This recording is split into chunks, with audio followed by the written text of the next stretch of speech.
What's up, beautiful people? Welcome back to the Made to Excel Fitness Podcast, the fitness podcast for you, by you. I'm your host, as always, Mark Torres. And in today's episode number 43, it's all about New Year's resolutions. The top 3 tips to making the best New Year's resolutions for your success in the year 2021. Let's talk about it all.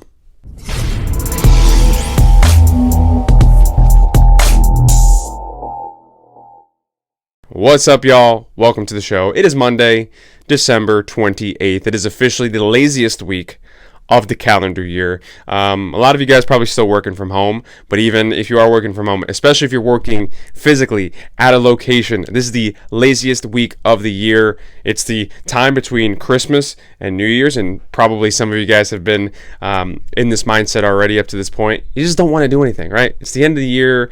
We're wrapping up. It's the holiday season. Everybody's, getting comfy, cozy, eating sweets, enjoying their lives, wrapping presents, all that fun stuff, hopefully. So it's just like, work, who cares? I don't know work. I don't know how to do work, right? It's the laziest season, or the laziest week of the year. This is a little bit weird because I'm recording this in advance of Christmas. Obviously, you guys are listening to this. Christmas has already happened, but I have no Christmas updates. I can't tell you what Santa brought because Santa hasn't come yet. But hopefully you guys enjoyed your Christmas. Hopefully it was you got some good gifts. Hopefully you were able to receive some good gifts, spend time with your loved ones, your family, your friends, all that fun stuff.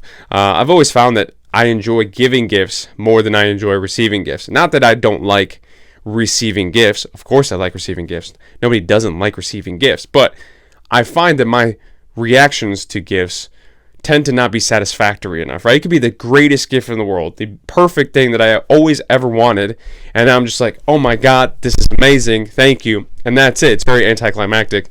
It's like, this is what you wanted, did you enjoy it? Just for some reason, the reaction, I'm just not animated enough as a person in order to elicit this great big response, and people are like, well, that was fun. So I always enjoyed giving gifts more than I enjoyed receiving gifts. But that's all past for you guys. Hopefully you enjoyed your Christmases. It was lots of fun. It was all a blast. This upcoming week, New Year's Eve is Friday? New Year's Eve is Thursday. Friday, New Year's Day. Y'all about to be out here getting lit. Be careful out there. Be smart. Make good decisions. Don't drink and drive. All that fun stuff. Kick off the new year with a bang, head into 2020, stepping out on the right foot, and this episode is going to help you do exactly that, the 3 tips to help you make the best New Year's resolutions. But that being said, this being episode 43 is the final episode of season 1 of the Made to Excel Fitness podcast, or essentially it's a hiatus of season 1. This is a short break from season 1 because I'm not going to come back and do a season 2. That makes no sense. Then it gets confusing if I have to reference a certain podcast episode. It'd be like episode 13, season 2, but now there's episode 13 of season 1. It gets very confusing. So it's going to keep going in chronological order. When I do come back, it'll be episode 44. It won't be season 2, episode 1. That'll get far too confusing. But I am taking a little bit of a break. Don't know exactly how long the break will be, but take some time, do some shorter YouTube videos. I'll still be around. Of course, I'm not going to fall off the face of the planet. Post some things on Instagram, some videos that I've never posted before, videos that are old that are still relevant to this day. I've got one in particular working in a gym I see happen a lot that I'll post very soon. But yeah, take a little break, regroup, come back, bigger, better, stronger than ever. But 43 episodes later, the year 2020, this podcast started on the day that the world ended. The first episode came out, according to Apple Podcasts, on March 15th, but it was really March 16th that this podcast came out, that Monday, which is essentially the day that the world ended, right? That's the day that New York in particular shut down. I don't know about around the country, around the globe, exactly when things kind of popped off, but for us, March 16th, that's when this show started. And over the course of 43 episodes, some of the things that we've talked about: bored eating, losing weight and building muscle at the same time, fitness and happiness, metabolism. There's an interview here. It's 1 hour long. Sugar, motivation tips. Motivation is bullshit. tips for being back at the gym. I've talked a lot of shit about Mark Wahlberg in this podcast. Talked about The Rock. Talked about social media. Done all the 7 different training styles. Talked about Zac Efron's show on Netflix. Talked about the American Glutton podcast. Talked about a whole bunch of different things. So if you are a new listener and you're just starting to listen to some of the newer episodes, there's some episodes going back that you guys might enjoy as well. So in the hiatus of the Made to Excel Fitness podcast, go back, listen to some of the episodes that you haven't listened to quite yet. Scroll through there, see what's interesting, what looks fun, what looks good. Give it a listen. And for all the people that have taken time out of their very busy schedules to listen to me ramble week in and week out, who have watched on YouTube, who have commented, who have sent me questions, who have interacted, who have left me reviews on Apple Podcasts, and subscribed to the YouTube channel and all that fun stuff. I appreciate you guys from the bottom of my heart. It means the world to me. I know as of the last few episodes, training styles in particular, there's 7 training styles, but the 2 extra episodes in there as well, over the last 10 weeks or 10 episodes, have kind of gotten away from, including questions that you guys have sent, including things that you guys want to hear about. So going into the new year, if you have any further questions, if you have any new questions, definitely contact me at Made to Excel Fitness, or MTE Fit on Instagram, Made to Excel Fitness on Facebook. Email me, madetoexcelfitness@gmail.com. So when I do come back for the second part of season 1 of this podcast, I come back stronger, better than ever, making the show that you guys want to hear. But I'm going to wrap it up because this is the end of the year. You don't want to listen to me talk too much. Getting into today's show, New Year's resolutions, the top 3 tips to making the best New Year's resolution for your results, for your success in the year 2021. Let's get into it. What's up, y'all? New Year's resolutions. It is that time of year. If you are listening to this on the day that it comes out, happy early New Year. In just a few days, we're going to be transitioning to the year 2021. If you're listening to this kind of late, it's already 2021 for you. Happy New Year. Welcome to the past. You're a time traveler. In the next, let's say this week and probably even the week before, the week before is dominated by Christmas, but this week specifically, the fitness industry is going to talk ad nauseum about New Year's resolutions, and it makes a ton of sense because there's going to be a multitude of new faces that you'll see at the gym. The gyms are going to be super packed this time of year, or upcoming, I should say. Fitness equipment is going to be in high demand. Personal trainers are going to be in high demand for a short period of time. So there's going to be a big boom, a big temporary, I should say, boom in the fitness industry in the first, let's say, couple months of the year, right? Especially the first month of the year. The first full week of January is where you're going to see a lot of people kind of going into the gym. Obviously, in a COVID year, COVID still being a thing, COVID still being around, that might change a little bit. But typically, this is the time of year where you're going to see the gym be just packed all the time. Then it's obviously starts to die out if you're a person who's been around the gym outside of the months of January and February. It'll start to die out. So people are going to talk ad nauseum about New Year's resolutions. It makes a ton of sense. There's going to be a bunch of new eyeballs. But I'm going to try to talk about it in a little bit of a different spin, right? So we might as well get what you're going to hear out of the way first. You're going to hear a lot of people say make reasonable, achievable goals. And that obviously makes a ton of sense. If your New Year's resolution is to lose 100 pounds next year, with there only being 52 weeks, that's just about 2 pounds a week. That is very quick weight loss. So that's a very, very, very lofty goal, right?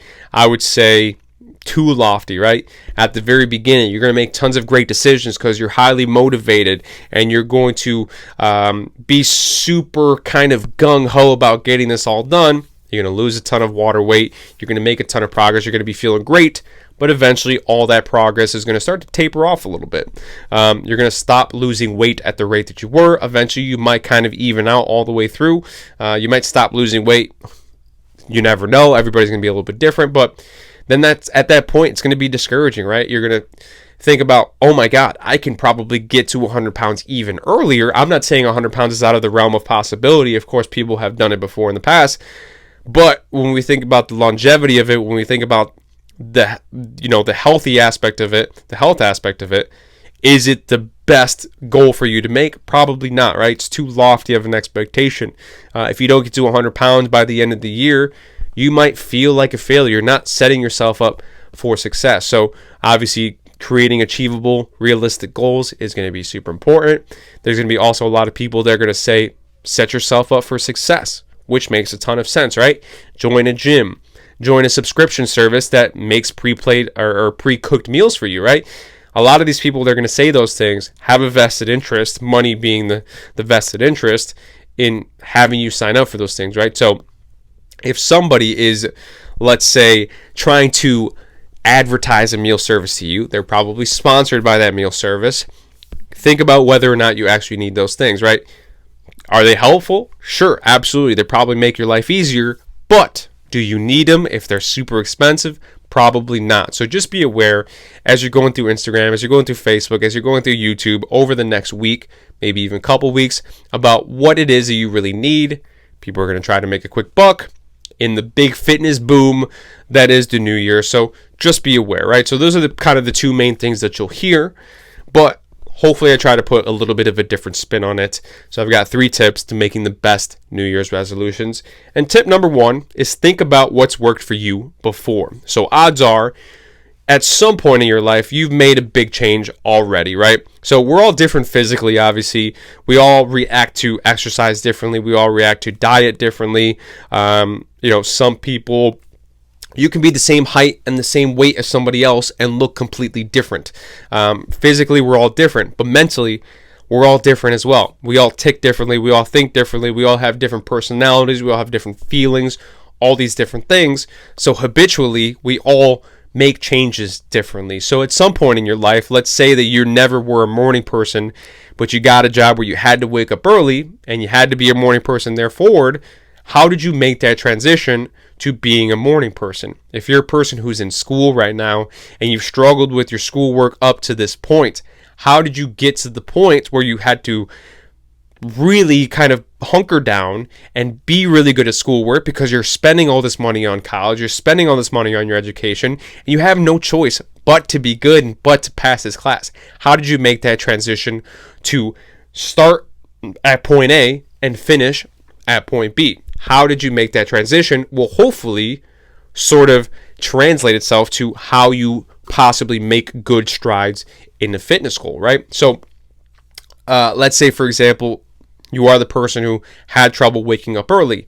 What did you do to get to the point where you could wake up early with less struggle? Did you just force yourself to do it? Did you say, I'm going to go to sleep at the same time? I just have to force myself to wake up. Are you a person who has a million different alarms in the morning, right? You have to wake up at 5 a.m. You have a 5 a.m., a 5:01, a 5:02, a 5:05, a 5:07, a 5:10, 5:10, 5:10 a.m. What is it that made you make that switch? What helped you transition to become the person that you wanted to be in that instance, right? Did you go to sleep earlier so you could wake up earlier?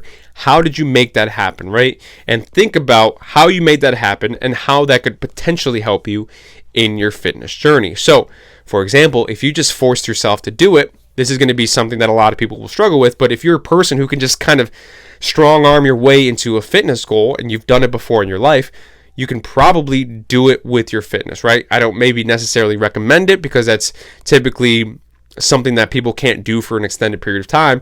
But if you really force yourself to hunker down for a short period of time, hopefully it's a long enough period of time that you can start to make that a habit going forward, and you can start to force yourself less and less because it becomes more natural, right? If you just have to absolutely force yourself for a little bit, and that's worked for you in the past in other realms, and you can do that in your own fitness, that makes a ton of sense. If you're the person who makes a ton of alarms in the morning to really make sure that you wake up because you still haven't potentially mastered waking up on your own or waking up on the first try in the morning, maybe trying to set yourself up for a success as many times as you possibly can throughout the day, pre-planning is the way to go, right? So if you're a person who is trying to lose weight, the equivalent of setting many alarms in the morning is maybe pre-planning all your meals and having them all done. prepping your meals in advance, right? You don't have to think about it when you wake up. It's right there for you. You have no reason to not eat that pre-portioned meal that you prepped already going forward, right? So think about the ways that you've made progress in the past before, and think about how you can use those same tactics and that same strategy going forward in your fitness journey, and hopefully that will help the transition ease by much easier going forward than anything you may have tried before. So think about what's worked for you before, see if it also translates to something in your fitness life. Tip number 2 is to break it down into smaller pieces. So let's say I talked about the achievable, realistic goals at the beginning of the show, right? Or at the beginning of this meat and potatoes part of the podcast. When I talk about maybe your overall goal is to lose 100 pounds over the course of a year, that's probably unachievable, right? Not unachievable, but it's probably unrealistic for most people. That's way too fast of a weight loss in order to be sustainable, in order to be healthy going forward into your life. So instead of trying to do all that at once, break it down into some smaller pieces. Let's say you want to lose 50 pounds over the course of a year. Even that's pretty aggressive weight loss. But if you break it down into smaller pieces, let's say I want to lose 15 pounds from here to, let's say, April or May, right? Break it up into 3 pieces, 15, 30, 45. You might not exactly make it to 50 pounds, but if you lose 35, 40 pounds, you're gonna be like, wow, I can really do this. Breaking it down hopefully puts you in a position where you're not putting too much stress on your life to try to get this big massive weight loss of 15 or 50 pounds. You're only trying to lose 15 pounds in a short period of time. That 15 looks so much more achievable than 50 pounds. So breaking it down into smaller pieces hopefully kind of breaks it down into more achievable, simpler pieces to try to achieve in a short period of time. So if you break the year down into 3 pieces, right? 4 months a piece, right? From January to the end of April, this is my goal. From May to whatever 4 months after that is, that's my goal. And then the last part of the year, break it down into pieces like that. You can break it down however you want. That's just one given example. Take a big goal, break it down into little small-sized, bite-sized chunks that'll help you make progress going forward, as opposed to trying to take this big goal down all in one shot, right? Thinking about a whole year is a very massive undertaking. Just break it down, right? Break it down as best as you can.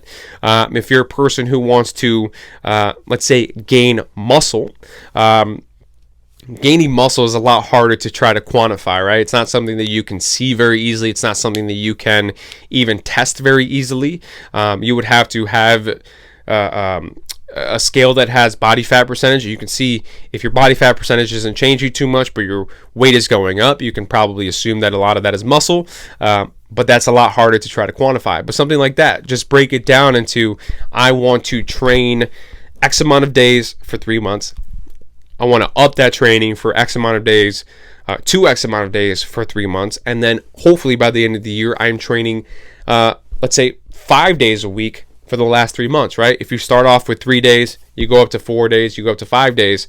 Or if you don't even have to go up to 5 days, but make your workout a little bit longer, right? Just work on being more consistent in the gym, breaking those down into pieces as well. It's going to be different for your specific, obviously, New Year's resolutions. And by the way, I'm very accessible via Instagram. If you have a question about your New Year's resolution and how to achieve it, hit me up. Like, I'll definitely help you out. MT Fit on Instagram, send me a DM. If you don't have Instagram, if you don't have Facebook, I'm on Facebook as well.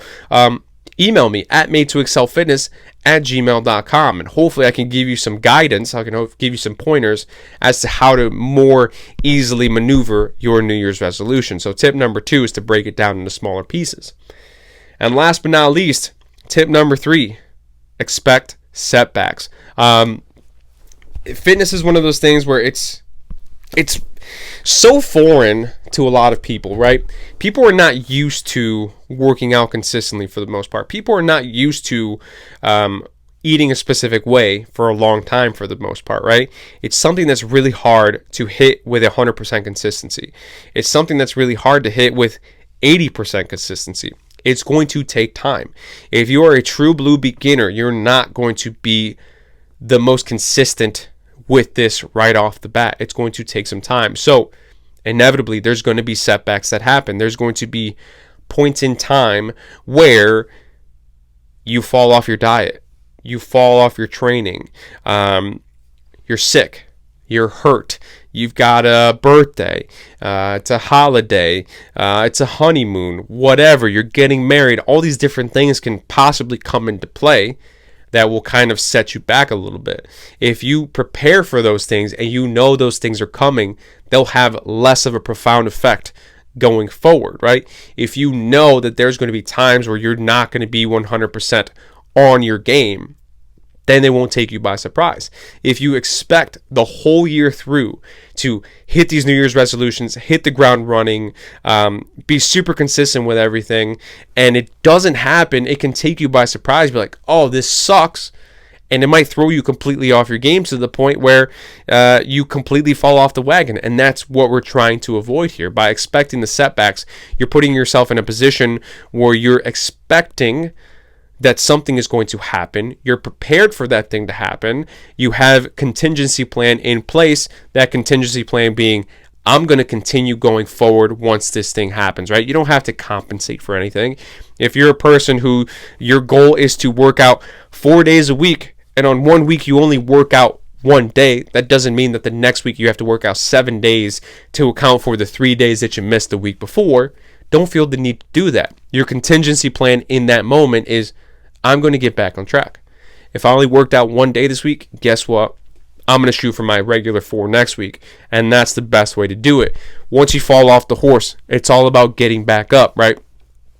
Expect the setbacks. They won't catch you by surprise. And hopefully that will keep you trucking forward as quickly and efficiently as you possibly can. Is it going to be a straight line of progress? Absolutely not. It never is. You're never just going to consistently lose weight. You're never consistently going to get stronger.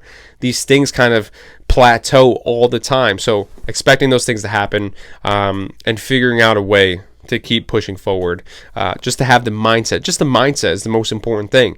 Having the mindset that you're going to have a setback and that you can continue moving forward without any further setbacks, without putting yourself in any more of a position to continue backsliding, is going to be so important. So that about wraps this up. 3 tips to making the best New Year's resolution. So 44% of people, this is back in 2018, 44% of people plan on having a New Year's resolution, and 13% of those 44% of New Year's resolutions are fitness-related goals. May not seem like a lot. 44% of people with New Year's resolutions does not seem like a big number of people, right? It feels like much more than that. But even 13% to 44% of the population, and I don't know if that was just the United States or the entire, I would assume the United States. I'm not really sure. I looked at it very quickly, but even 13% of any sort of population is still probably millions and millions upon millions of people that have fitness aspirations going into the year 2020. That's going to be a lot of people. If you can take these goals and you can kind of put a positive spin, put yourself in the best position to succeed, you can make it through and you can achieve these goals. Even if you don't achieve them all the way, like I said, if you set out to lose 50 pounds in a year and you get to December and you've lost 40 pounds, that'll feel pretty damn good. And you know that you have the tools and you have the resources and you have the know-how and you have the mindset to continue going forward and to eventually crush that goal, get to that goal and keep even pushing further, right? So something like 80% of people that go to the gym are gone within a couple months, right? So don't fall victim. Don't become part of that 80%. Be part of the 20%, right? It doesn't have to be at a gym. We live in a COVID world. Work out at home. Put yourself in the best position to succeed going forward, and start the year off strong. Start the year off in the manner that you want to start at. Don't feel the need to be like a fitness guru. Don't feel the need to eat, sleep, live, breathe fitness. Set a plan in place. Hit the plan as much as you can. If you hit it more so than you don't hit it, you're going to be in a really good position. Have fun with it. Enjoy what you do. Do not stress too much. Eat the cake. Have fun with your friends. Drink some beers. Enjoy some pumpkin flavored items come September. All that fun stuff, right? Don't let this take over your life completely, right? It's important. Your health is important. Your ability to look good, feel good, perform good is important, but it shouldn't be all encompassing. It shouldn't be dominating. So hopefully that made sense. Hopefully you guys kick off this new year in the best way you possibly can, right? Step forward on the right foot. This is a tough year for a lot of people out there. Lots of loss, right? Human loss, financial loss, personal loss, whatever. Like this is a tough year. So put yourself in a position to have a better 2020, and really step out on the right foot. Hopefully that helps you guys out. Happy early new year to you guys. Happy 2021. And this is the final episode of season 1 of the Made to Excel Fitness podcast. Take a few weeks off. I'm still going to post on YouTube. I'll still be here. Don't fret. If you have any questions, like I said, hit me up on Instagram at mtfit. Hit me up on the email, madetoexcelfitness@gmail.com. I'm very easily accessible for all your fitness questions, for all your fitness needs. But I'll see you guys in a couple weeks. I'll let you know when the new episodes start coming out. But until then, I wish you all the best. Stepping into the new year. Have a good one, guys. Peace out. Thanks for listening to the Made to Excel Fitness podcast, the fitness podcast for you, by you. Hopefully you enjoyed today's episode. If you did, consider hitting the subscribe button wherever you're watching or listening on YouTube, Apple Podcasts, Spotify, wherever you get your favorite podcasts. New episodes come out every single Monday morning, so hitting the subscribe button ensures that you don't miss out on any new episodes. If you are listening on Apple Podcasts, if you feel so inclined, please leave a 5-star review. It helps others find the show. If you're on YouTube, leave a comment, leave a thumbs up, hit the little bell, lets you know when new videos come out. Follow me on social media, on Instagram at mtefit, on Facebook at Made to Excel Fitness. Email me at madetoexcelfitness@gmail.com. Let me know if there's anything that you guys want me to discuss on the show. It is, in fact, the fitness podcast that is for you, by you. I appreciate every single one of you guys that takes the time to listen to me on your Monday morning, wherever you are. I appreciate you all. Thanks for listening. What's up, Mark? How you doing, man? Hunter Henry, LA Charger tight end. Best big time shout out to your fitness podcast, the Made to Excel Fitness podcast. So super cool, man. Got a lot going on. Bolt ganger, don't bang.